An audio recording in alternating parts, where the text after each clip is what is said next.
The first thing you don't want to do with your money is to gamble it away or buy lottery tickets. Second thing you don't want to do with your money is to buy things that you don't like. Most people, they spend money that they don't have to buy things that they can't afford, to impress people that they don't even like. The third thing that you don't want to spend your money on is things that would rot your brain and rob your health. I'm talking about cigarettes. I'm talking about alcohol. I'm talking about drugs. The fourth thing that you don't want to do with your money is to invest something you don't understand. Don't invest because your friend tells you so, or some salesperson, some broker tells you to invest. You know why they call a broker? Because they're broker than you are. The fifth thing that you don't want to do with your money is don't loan money to friends. I've had this happen multiple times. If it's an emergency and you're helping them out, then don't expect to. I don't have any money in a retirement account. I don't have money in a 401k. I don't have equity in a house. I got all my money in real estate that pays me every month. I'm a freak. But I'm all in. I'm all in, man. I'm all in. You study the wealthiest people on this planet. They find 2 or 3 things and they put all their money in those 2 or 3 things. They do not invest in 50 things. How many of you have been told that before? Diversify, diversify, diversify. How many have been told that before? That's not what rich people do. The super wealthy do not diversify. The diversification is a terrible mistake. The super wealthy put all their energy, all their time, and all their effort in 1 or 2 things, and that's it. Once they get super rich, then they diversify. That's not how they got rich. If you study super wealthy people, they all create wealth in 1 bucket. There's a fantastic book, and when I'm king of the world, I'm going to make it mandatory reading for everyone. It's called Outliers by Malcolm Gladwell. Anyone here read that?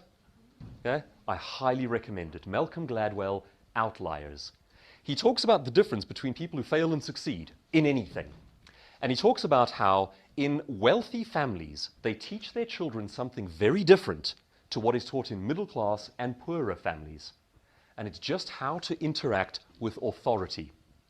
The middle classes and poorer people are taught to fear authority.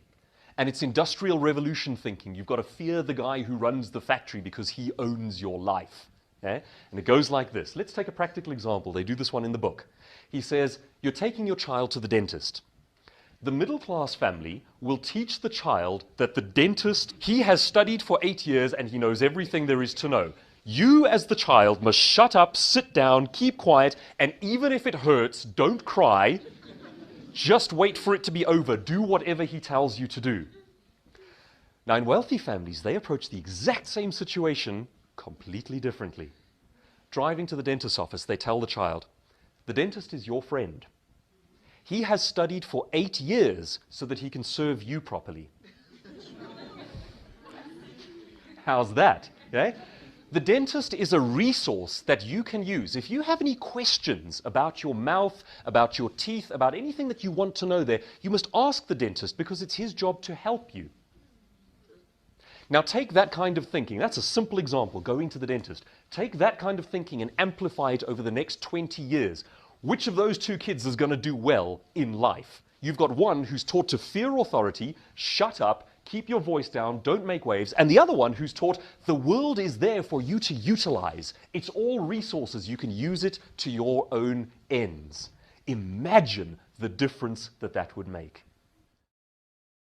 Which is that professional wrestling is fake. Now, some of you knew that, but a lot of you didn't. Well, okay, that guy didn't, but now he does. And once you learn that it's fake, everything about it seems different. You notice people pulling their punches, you notice the blood pack. Suddenly, the way you see the world is transformed.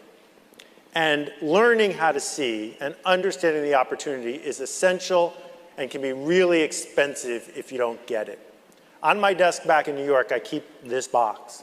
And inside this box is a t-shirt that at one point was worth $40 billion. And I keep it there as a reminder to myself about what happens when you don't see. In 1991 and 1992, I had access to the internet. There was no web in those days. A lot of people didn't, but I was in the book business and I was using it to work on cover stories for magazines and other things. And I saw this internet thing bubbling up, and I decided that that was a great reason to write a book. So I put together a team of people, and this was the t-shirt we made for the publisher, and we made, you know, a few tens of thousands of dollars, and the book went on to sell about 1,300 copies. During that same period of time, with the same resources I had, two guys in California saw something different. And Jerry and David turned around and built a company called Yahoo. And I figure my share, my half, would have been worth $40 billion at one point. But because I didn't want to see what was out there, because I had a hammer and it looked like a book, I did the wrong thing. Well, look around the room today and understand we are at a similar crossroads. And what it means to make a difference, what it means to see, is to view the world with a blank slate. To ask yourself, what could we do with these tools, as opposed to what can I make that I'm already good at? That we get so hung up on what can we do that we're already good at, that we forget to ask the question, what should I do next?